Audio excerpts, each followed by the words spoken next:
Delayed periods, papaya, ಶುಂಠಿ ಜೀರಿಗೆ ಕಷಾಯ ಮತ್ತೆ ಎಳ್ಳು. ಇರ್ರೆಗ್ಯುಲರ್ ಪೀರಿಯಡ್ಸ್, ಫ್ಲಾಕ್ ಸೀಡ್ಸ್, ಪೊಮೊಗ್ರೆನೇಟ್ ಮತ್ತೆ ತುಳಸಿ ಮಿಂಟ್ ಟೀ. ಹೆವಿ ಬ್ಲೀಡಿಂಗ್, ನುಗ್ಗೆ ಸೊಪ್ಪು ಮತ್ತೆ ಕೊತ್ತಂಬರಿ ಸೊಪ್ಪನ್ನ ಜಾಸ್ತಿ ಬಳಸಬೇಕು. ಲೋ ಬ್ಲೀಡಿಂಗ್, ಫೆನೆಲ್ ಟೀ ಮತ್ತೆ ಆಲೋವೆರಾ ಪಲ್ಪ್ ನ ಕುಡಿಯೋದ್ರಿಂದ ತುಂಬಾ ಒಳ್ಳೇದು. ಕ್ರಾಂಪ್ಸ್, ಎಳ್ಳೆಣ್ಣೆಲಿ ಮಸಾಜ್ ಮಾಡ್ಕೋಬೇಕು. ರಾತ್ರಿ ಹೊತ್ತು ಬನಾನಾನು ತಿನ್ಬೋದು. ಕಾನ್ಸ್ಟಿಪೇಷನ್, ತ್ರಿಫಲಾ ಪೌಡರ್ ಮತ್ತೆ ಬಸಳೆ ಸೊಪ್ಪನ್ನ ಜಾಸ್ತಿ ಉಪಯೋಗಿಸ್ಬೇಕು. ಲೂಸ್ ಸ್ಟೂಲ್ಸ್, ಸೀಬೆಕಾಯಿನ ತಿನ್ಬೇಕು ಮತ್ತೆ ಜಾಯಿಕಾಯಿ ಅಂತೀವಿ ನಟ್ಮೆಗ್ ಪೌಡರ್ ನ ಉಪಯೋಗಿಸಬಹುದು. ಕೋಪ ಮತ್ತೆ ಇರಿಟೇಷನ್, ಎಲೆಕ್ಟ್ರೋಲೈಟ್ ಇಂಬ್ಯಾಲೆನ್ಸ್ ಆಗಿರುತ್ತೆ, ಅದರಿಂದ ಎಳ್ಳೀರು ಅಥವಾ ಕೆಮೊಮೈಲ್ ಟೀ ಕುಡಿದ್ರೆ ಒಳ್ಳೇದು. Brain fog, walnuts and lemongrass tea. Bloaty, ಬೂದ್ಗುಂಬಳಕಾಯಿ ಜ್ಯೂಸು ಅಥವಾ ajwain tea. Food cravings, sweet potato, dark chocolate ಅಥವಾ ಎಷ್ಟಿ ಮಧು ಚೂರ್ಣನ ತಗೋಬಹುದು.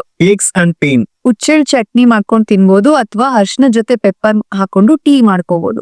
ಈ ತರ ಸಿಂಪ್ಟಮ್ಸ್ ಇಂದ ನೀವು ಪೀರಿಯಡ್ಸ್ ಟೈಮ್ ಅಲ್ಲಿ ಸಫರ್ ಮಾಡ್ತಾ ಇದ್ರೆ ಇನ್ನ ಏನ್ ಮಾಡ್ಬೋದು ಅಂತ ತಿಳ್ಕೋಬೇಕು ಅಂದ್ರೆ ಪೀರಿಯಡ್ಸ್ ಅಂತ ಕಮೆಂಟ್ ಮಾಡಿ. ನಿಮ್ಮ ವೈಫು, ನಿಮ್ಮ ಅಕ್ಕ ತಂಗಿ ಅಥವಾ ನಿಮ್ ಫ್ರೆಂಡ್ಸ್ ಯಾರು ಇದೇ ತರ ಸಿಂಪ್ಟಮ್ಸ್ ಇಂದ ಸಫರ್ ಮಾಡ್ತಾ ಇದ್ರೆ ಈ ರೀಲ್ನ ಶೇರ್ ಮಾಡಿ.